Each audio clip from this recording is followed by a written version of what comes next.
have to stand up here and talk. They have to do all the hard work. So with that, I would like to turn it over to the group from Wingfield High School.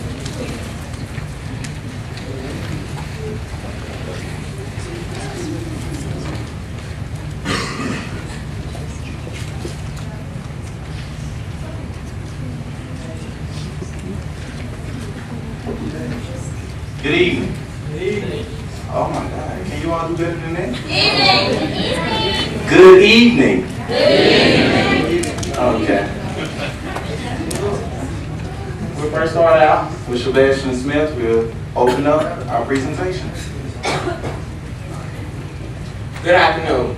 I am Sebastian Smith, and we are Wingfield's Mars team.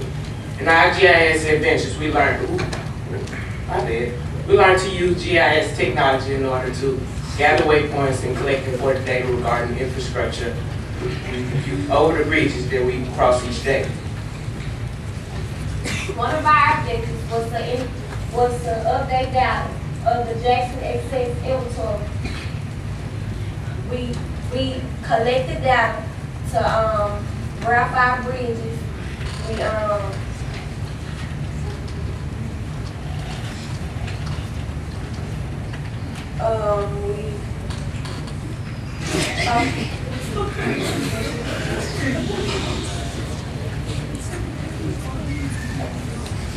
Students like bridges receive a 0 to 100 grade. The grade for bridges represents the structural integrity.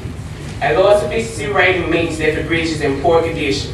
Here are two of our poorly rated bridges. They are just a few miles away from our school. JDS has more than 60 buses crossing McDowell Road Bridge 46 times a day. It has a sufficiency rating of 45.7. The Monticello Bridge has a sufficient rating, like my partner stated, of a 31.4. We also learned that the substructure is fair and the superstructure is good. We also learned that the timber bridge railing on the side of the caps are rotten. We also learned that the state doesn't have much funding for the bridges. In case of a diving emergency, we will divert into Woody Drive, to Oak Forest Drive, to McDowell Road. This will create about a mile for each car that passes over these bridges each and every day.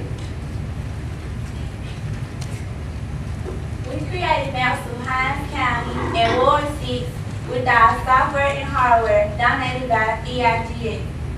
We learned to use ArcMap, MERS, and other GIS software to create a bridge locator map and to utilize other information. We use ArcMap to create hyperlinks, to attach pictures and inventory checklists, detour map. I even learned to distinguish a water pipe from a gas pipe. The water pipe is 4 to 6 inches, while a gas pipe is 4 to 6 inches, while a water pipe can be 4 to 60 inches. We learned that geography does matter. We would like to encourage your school and your community to proclaim November 17th as GIS Day. We shared this information in our newsletter last week to the City Council members. We also use workplace skills throughout our adventure through this program. And we also like to thank Ms. Suzanne Hogan and also Ms. Roseanne Robinson for their tremendous support.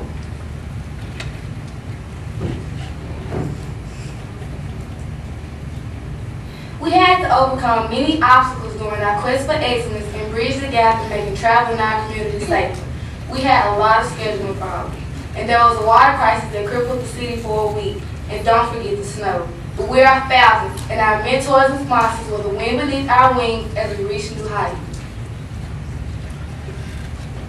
We enjoy learning to use Arc Explorer, and someday we plan to use this technology in our Tech Discovery class. Wingfield High School is a cross-section of change. We have an intense quest for quality and excellence. We are producing students that are successful in their career choices and able to compete in a global society. We are changing negative perceptions through changing a generation. We are Falcons.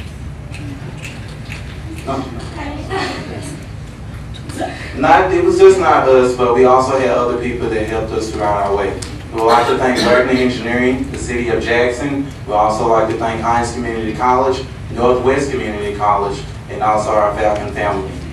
And not all of us had a chance to present their different presentations because it's not just about us. We had other people helping us as well. Our team members, thank you for all your hard work. And Ms. Robinson, again, thank you. And we were fortunate enough to even create a newsletter. Each newsletter, we would give the judges a newsletter throughout our specific period of time that we created throughout our process. And we have a little something on the end. Ain't no stopping us now. We're on the move. Oh yeah.